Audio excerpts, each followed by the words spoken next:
questionava-se se o estupro presumido era ou não de ação penal privada. Para estancar qualquer problema, o STF editou a súmula e determinou: o estupro cometido mediante violência real procederá mediante ação penal pública incondicionada. Olha o detalhe. Significa que no passado eu tinha que distinguir: houve violência real ou houve violência ficta. Por quê? Porque no passado, 224 previa a presunção de violência dos menores de 14 anos, do débil mental, ou daquele, por qualquer forma, teve a sua capacidade de resistência reduzida. No novo sistema, ainda continua a aplicação da súmula 608 do STF. Significa o quê? Havendo violência real, a ação procederá mediante ação penal pública incondicionada. Por quê? Porque houve violência real, lesão grave ou morte. Mas prosseguindo mais um pouco, suponhamos o seguinte, que nesse caso ficaria reservado ao estupro qual ação?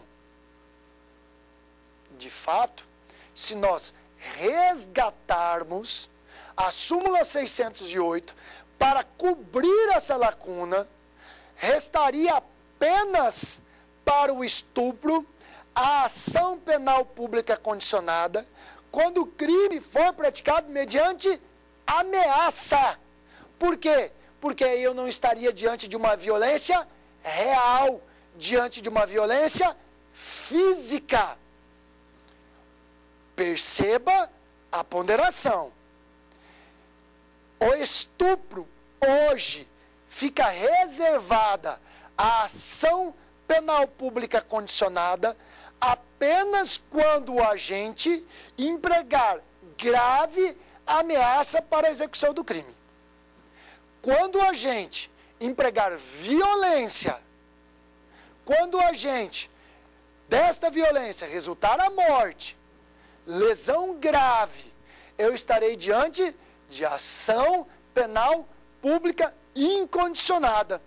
Significa o quê? Que mesmo após a vigência da Lei 2015 de 2009, ainda aplicamos a súmula 608 do STF, no caso específico de violência real. Então essa súmula, ela ainda tem validade para que nós possamos completar aquela falha do legislador que se esqueceu da morte e da lesão grave. Um problema que poderia ter, pelo menos fundamentalmente, era assim. Embora todo esse raciocínio, para considerarmos que a súmula 608 está em vigência, eu sugeriria que, por se tratar de crime complexo, ou seja, eu tenho dois crimes em um único crime, houve a fusão de dois crimes, de duas tutelas do bem jurídico em um único crime, o caput não é crime complexo. Ora, se ele é crime complexo, prevalece a ação relativa ao crime com ação penal pública. Eu prefiro, pelo menos, além da súmula 608, determinar o quê?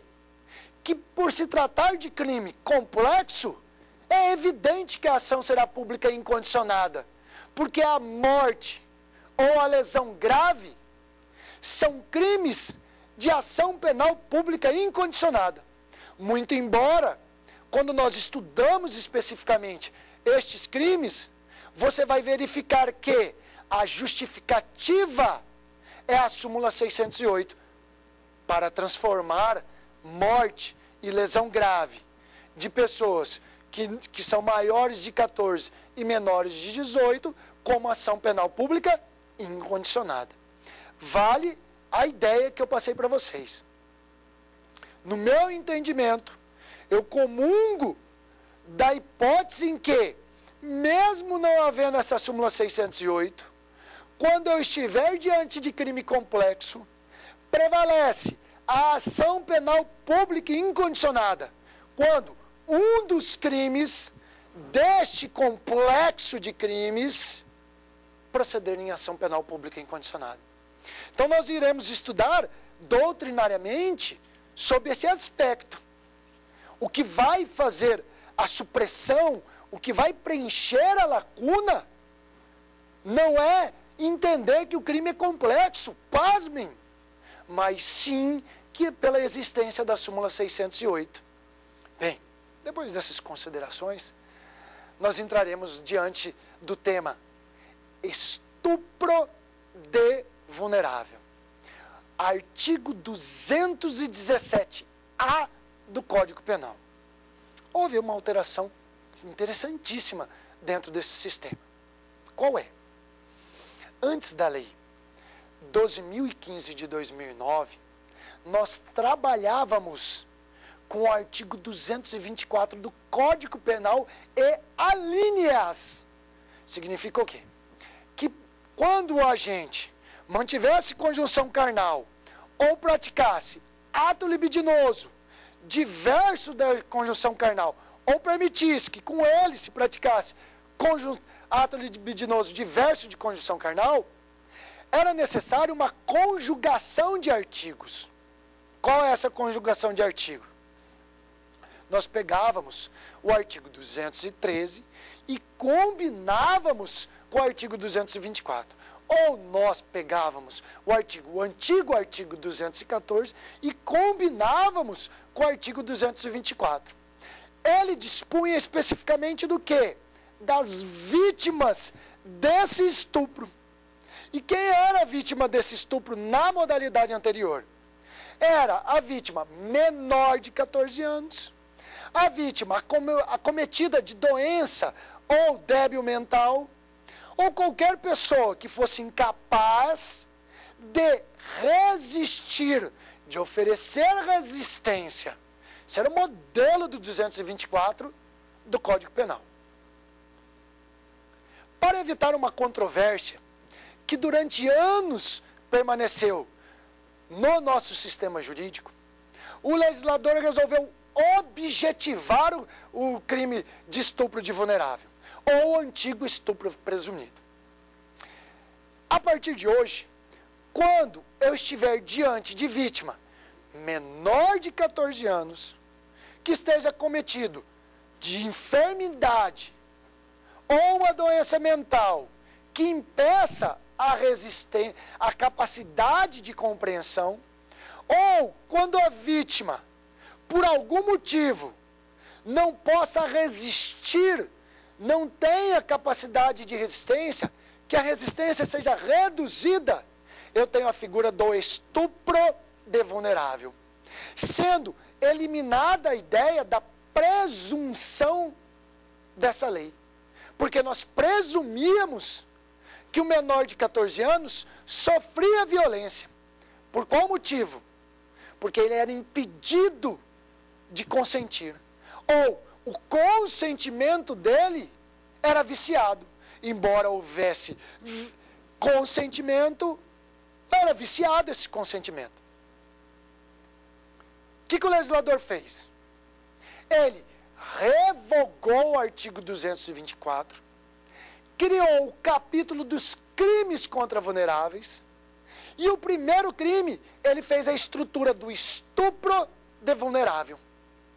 Objetivou esse crime e inseriu quem tiver conjunção carnal, ou praticar, ou permitir com que ele se pratique, com ato libidinoso, com menor de 14 anos, o crime será autônomo de estupro de vulnerável.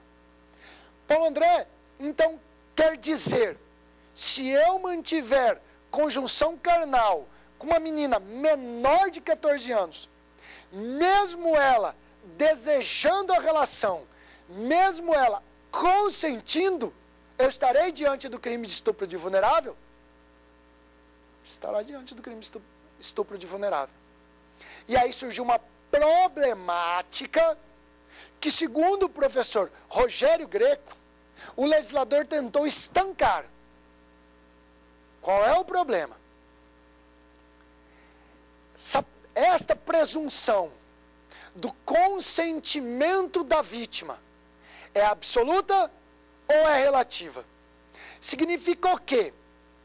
Se a vítima, mesmo consentindo, eu posso, dentro do sistema processual, provar que ela consentiu e desejava manter conjunção carnal? Ou essa presunção é absoluta? Significa o quê? Não se admite prova em contrário. Iuris et iuris. Significa, não se admite prova em contrário. O fato dela consentir, para o nosso sistema penal, é viciado. Ela não teria essa capacidade de consentir.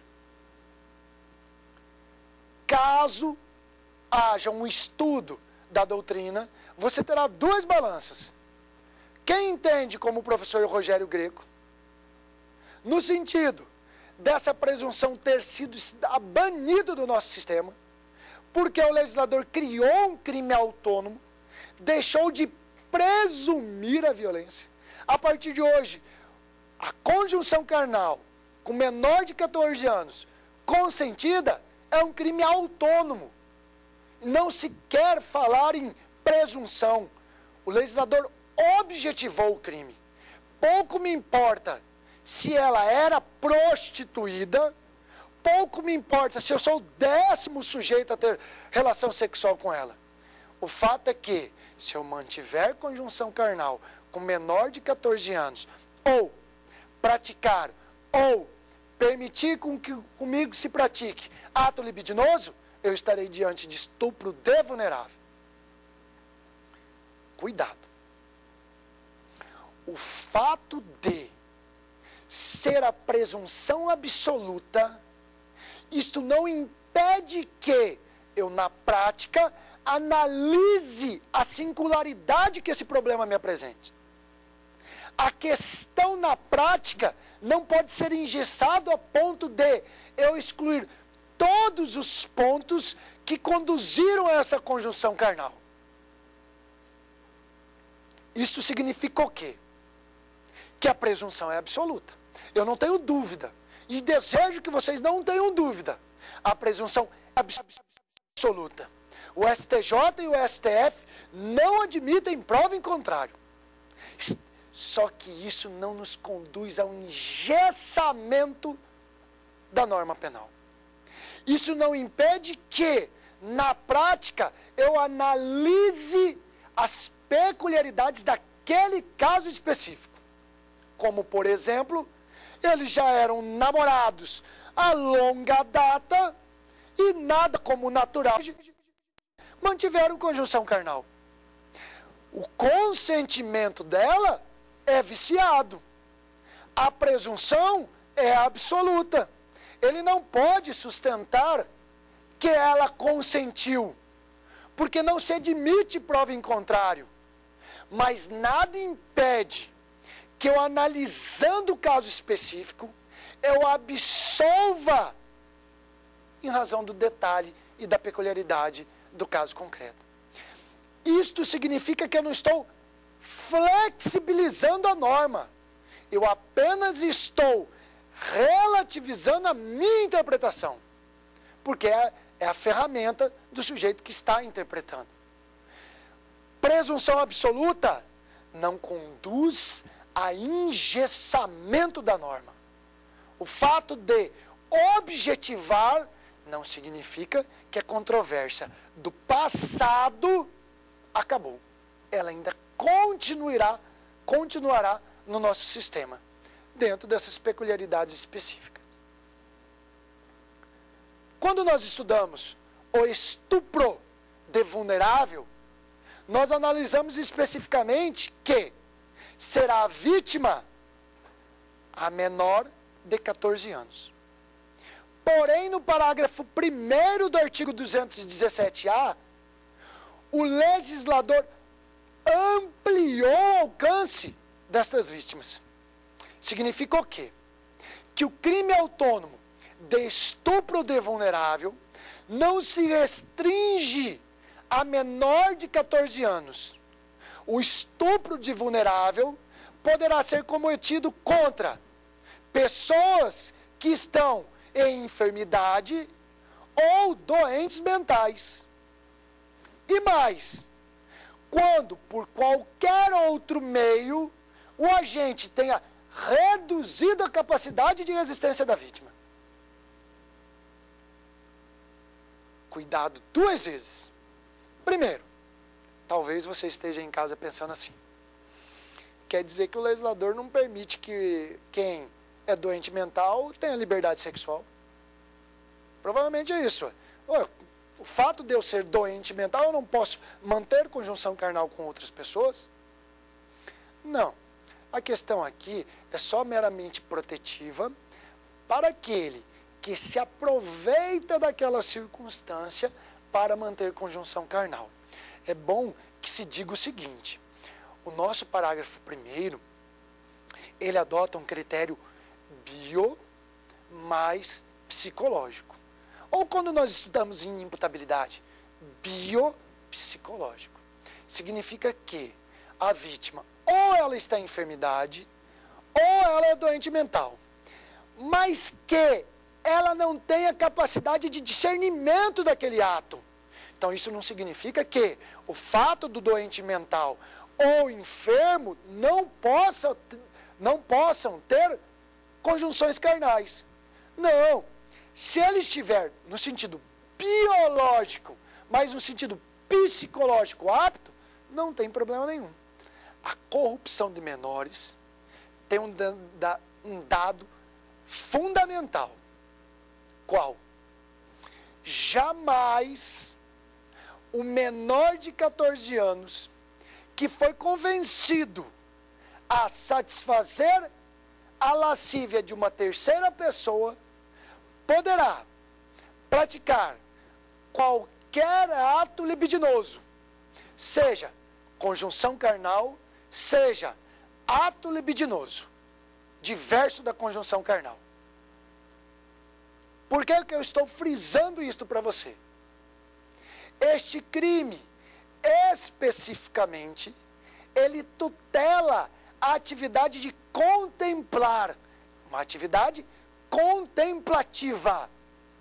O sujeito que tem a lascívia saciada jamais poderá praticar atos no corpo da vítima.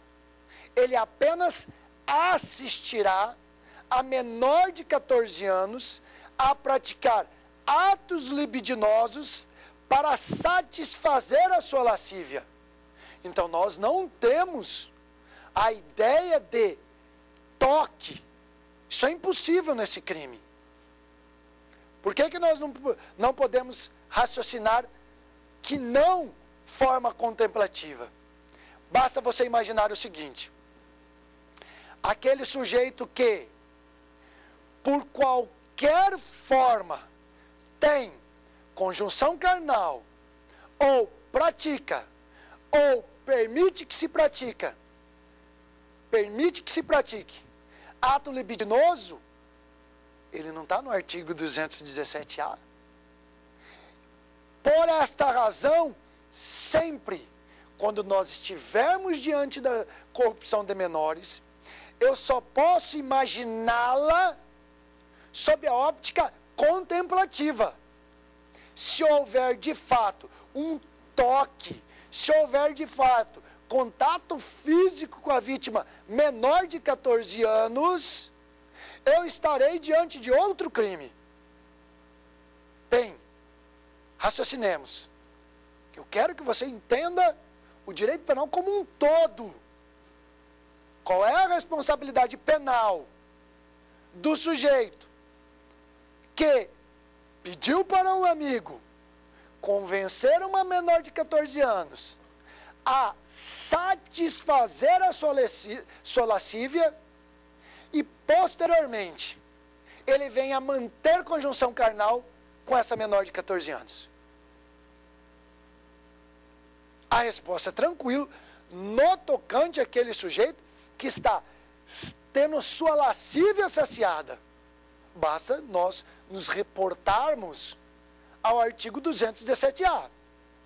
Se ele manteve conjunção carnal com a menor de 14 anos, isto significa que ele está diante de um crime de estupro de vulnerável. O sujeito que deveria ter a sua lascívia saciada não restringiu a sua conduta ao fato de contemplar e manteve conjunção carnal. Mas a minha pergunta não é para ele, porque eu sei que ele teve conjunção carnal ou qualquer ato de libidinagem com o menor de 14 anos. A pergunta é: qual é a responsabilidade penal do mediador? O sujeito que induziu, ele convenceu a menor de 14 anos a satisfazer a lascívia do amigo. Qual é a responsabilidade penal dele? Quando ao final ele recebeu uma notificação de um crime que ele não desejava cometer.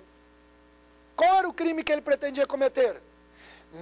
Corrupção de menores, que hoje é uma forma especial de mediação à lascívia de outrem.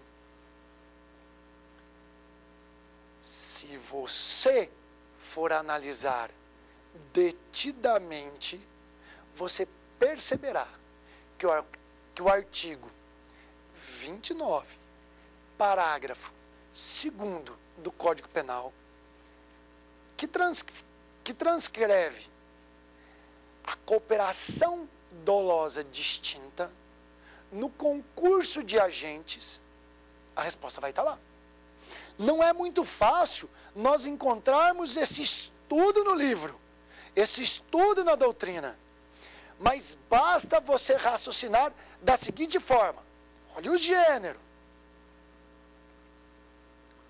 O sujeito que, em concurso de agentes, 2 ou mais pessoas, com a finalidade de subtrair coisa alheia móvel para si, em uma casa que aparentemente encontrava-se abandonada, na certeza que aquela casa estava abandonada.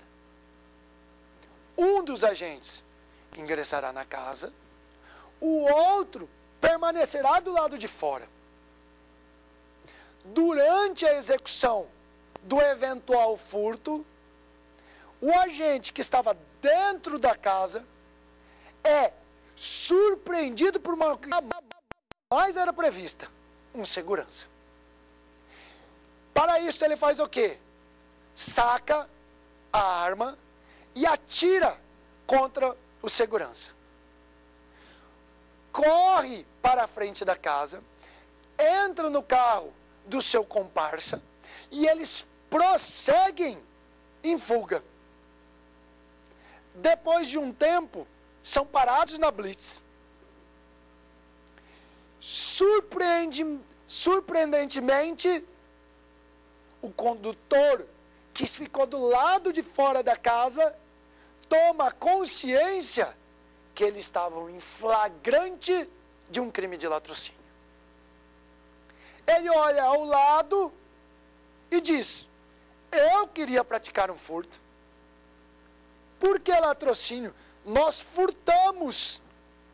E o comparsa dele vira bem assim: é que eu não te contei que eu matei o vigia que nós desconhecemos.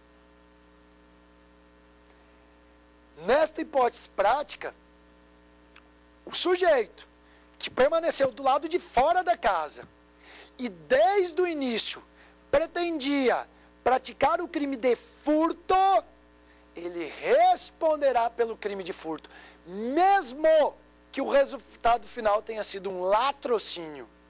Por qual razão? Porque nós vamos lá no artigo 29 e perceberemos que o parágrafo 2º daquele artigo trata do que nós denominamos participação em crime menos grave, ou participação distinta, ou desvio do liame subjetivo. Um desejava praticar um crime e acabou praticando um outro crime. Ele responderá pelo crime de furto, sendo previsível, sua pena será aumentada. Retornemos ao nosso exemplo inicial. O sujeito pediu para que o amigo mediasse a relação com uma menor de 14 anos. O amigo vai e faz o convencimento, na certeza que o terceiro apenas permaneceria nas etapas de contemplação. Jamais faria contato físico. Mas, posteriormente, ele acaba se deparando com um crime mais grave, estupro de vulnerável. A solução nesse caso é esta. O mediador continua respondendo por corrupção de menores. Por qual motivo? O liame subjetivo dele, a vontade de cooperar para a prática do crime, era uma, mas o crime acabou sendo outro mais grave. Então, nós temos que sempre tomar cuidado. O mediador que convenceu o menor de 14 anos a satisfazer a lascívia de outro, responderá por corrupção de menores. Se o agente vai além daquele objetivo inicial que o mediador se propôs, ele continua na corrupção de menores, nos termos do artigo 29, parágrafo 2º.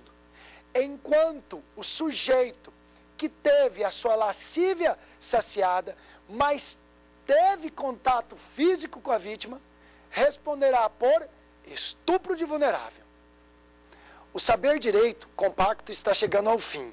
Meu nome é Paulo André de Campos Trindade. Muito obrigado pela sua audiência.